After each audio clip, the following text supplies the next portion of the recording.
नमस्कार मित्रांनो. ए बाबा आधी काय करू उकड दाखव मी इकडे.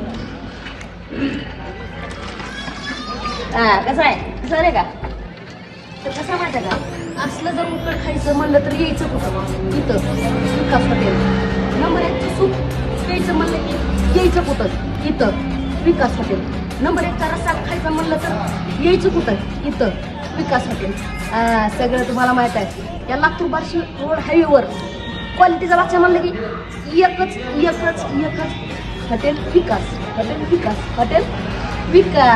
नंबर 1च व हाय का नसते आपल्याकडे क्वालिटीला डोकं लावून लक्ष देऊनच क्वालिटी म्हणलं की क्वालिटी मग जाता डोळ्याला थोडंच करायचं पण चांगलं करायचं हॉटेल विकास क्वालिटी विकास एकदा दाव सूट लय दिवस झालं मित्रांनी बघितलं आपल्याला ठोका मजबूत वाजला पाहिजे.